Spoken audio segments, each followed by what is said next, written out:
lot, so my apologies. But how do you see yourself, fitting in with them when you look at what they have right now? Yeah, I mean, I think they have a young core. I think they have, wiry, very athletic, getting up and down the court. I think, I bring to the table just my defense and energy and, getting down transition, being able to spot up if, Devin Booker or one of the key players are getting double teamed or just need somebody in the corner. Being able to just help on both sides of the court and be reliable on the defensive end. Thank you, sir. Ryan Kalbrowski, when you're ready. Devin, there's a lot to love about your game. I really appreciate your time today. I think you're a really great, polished 3-and-D prospect. There was some video recently of you shooting a jump shot differently. I'd like to know the context of that video, and if you changed your jump shot, why, and if you didn't, just what the context of that video was.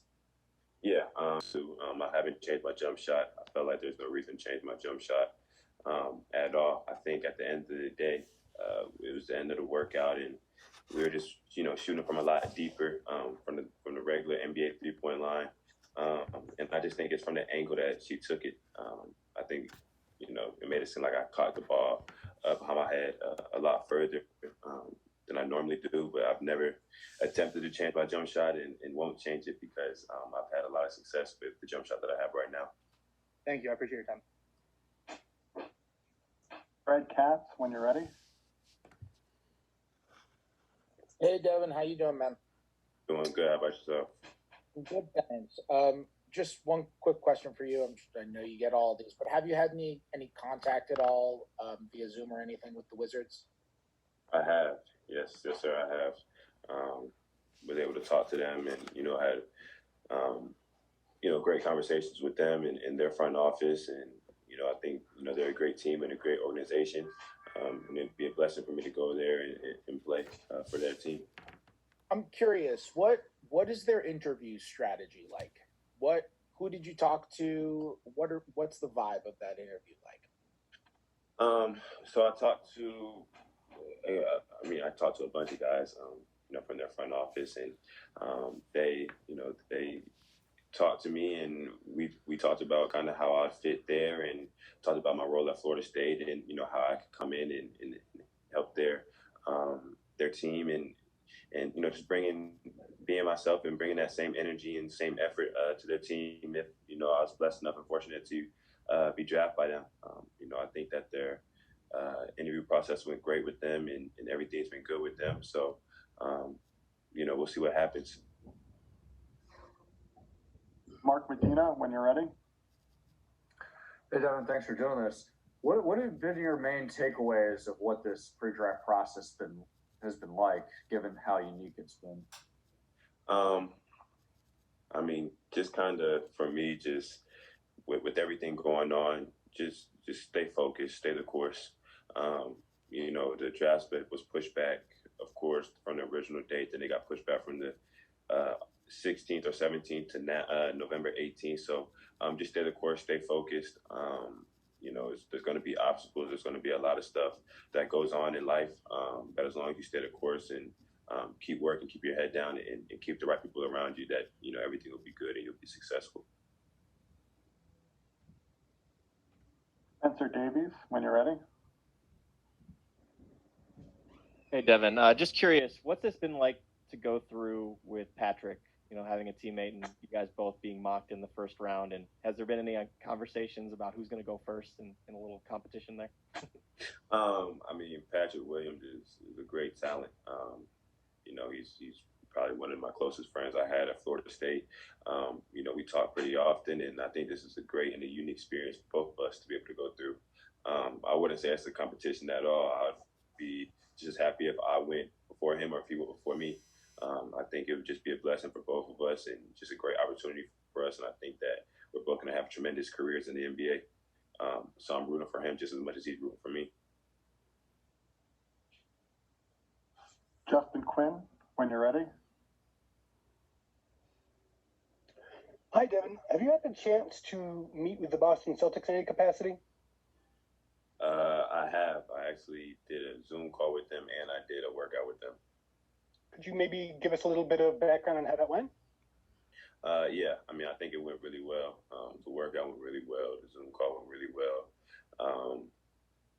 They showed some interest, and for me, it was just, like I said, keep saying over and over, just a blessing and a great opportunity for me.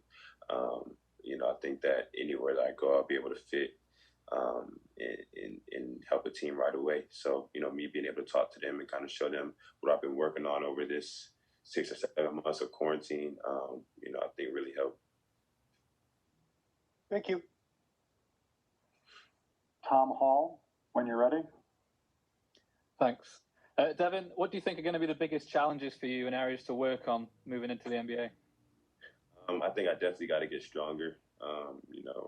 Just the position that I played, 2/3. Just got to get stronger. Put a little bit more weight on. But I think it's just going to be an adjustment. Either way, the pace, the physicality of the game. But I think at the end of the day, it's something that I'm ready for and that I prepare for. There's going to be great times and there's going to be, not so great times. But as long as I stay focused and, just keep working, I think everything will work out perfectly fine. Thanks. Mark Berman, when you're ready. Hey, Devin. Where have you been doing your workouts? And Tom Thibodeau, you got a chance to talk to him, I guess, at the workout or interview. I mean, what was that like? What does he seem to be looking for? And he's a real defensive-minded coach. Yes, sir. So actually, I work out at this church. I've been working out at this church, and we put down an NBA three-point line. It's a great gym, so we've been able to get in there and kind of simulate, everything. Coach Thibodeau was definitely at the workout, and I talked to him, and he's a great coach. We talked about defense. We talked about kind of what their team is looking for, and I feel like I can help that team and kind of fill that void. And I just think that everything went extremely well, with the Knicks and with Coach, and it would be a blessing if I was able to be a part of that team. Yeah, was that in the church is by Florida State or? No, it's in Georgia. I'm in Atlanta, where I'm from. So it's out here in Atlanta. Thanks. Sarah Spencer, when you're ready. Hey, Devin, how are you? Doing good. How about you? I'm great. So I cover the Hawks. I was wondering how your interaction with the Hawks went. Did you interview with them as well, and just how did that go? Yes, ma'am. I interviewed with them, had a workout with them. I think everything went pretty good, really good. Interviews were great. Workout was great. Talked to, their head coach, some of their guys in the front office, and, they liked my workout and like, who I am, not only on the court, but off the court. And, who knows, it'll be a dream come true being able to play for, the hometown. But, anywhere is a blessing for me. How ready do you feel to contribute defensively from the get-go? I think I could come in right away and help any team defensively. I think with just the IQ that I have on ball, off ball, being able to get to help side defense, being able to kind of anticipate plays, I think that I'll be able to come in and right away, help teams out and be able to make it more difficult for the star players on other teams to have great games.